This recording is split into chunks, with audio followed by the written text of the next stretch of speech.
मंदिर है। ये युवराज देव प्रथम की रानी नोहला ने बनवाया था। 800 ईस्वी के लगभग का इसका निर्माण है।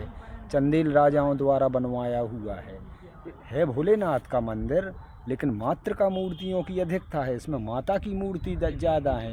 गंगा, जमुना, अष्टलक्ष्मी, कंकाली देवी, चामुंडा माई, ये सब मूर्तियाँ इसमें स्थापित हैं।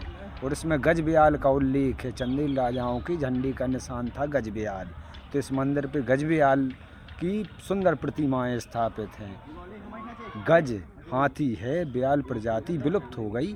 पौराणिक कथाओं में इनका वर्णन मिलता है। रामायण, महाभारत, इन ग्रंथों में ब्याल प्रजाति का जिक्र होता है। और नटराज की मूर्ति, इसमें सबसे सुंदर मूर्ति नटराज की है, भोलेनाथ की। इसके अलावा जो शिवलिंग है ये बहुत वास्तु के हिसाब से बना है।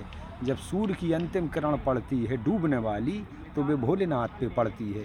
तो अभी भोलेनाथ का कलर ब्राउन है, फिर रेड कलर का हो जाता है, जैसे आग में से निकाला हो।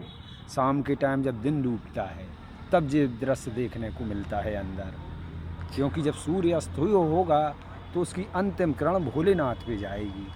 अच्छा,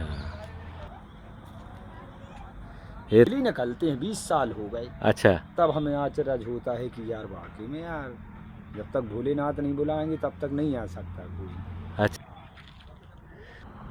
মানে অগ্নিদেবতা থেকে শুরু করে সব আছে এই মন্দিরটাকে, মানে মানে খুবই বিষয়, মানে আমার ভাগ্যের বিষয় যে যখন সূর্য অস্ত যায় সেই সূর্য লাল রশ্মি মহাদেবের শরীরে পড়ে এবং সেটা তখন অটোমেটিক হয়ে যায়।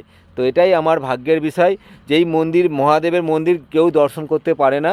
তো আজকে কি ভাগ্য, যেহেতু এখানে মেলা আছে, তো মেলার কারণবশতই আমি এখানে দর্শন পেলাম। তো দাদা, ইনি হচ্ছে এই গেট কিপার। নমস্তে। এই দাদার মাধ্যমেই দাদাই আমাকে ডাকলেন, চলো দর্শন করে নাও। তো মহাদেবের কৃপা আছে, দর্শন হয়ে গেল। আরও দাদা কিছু चामुंडा माई, আচ্ছা, तंत्र विद्या की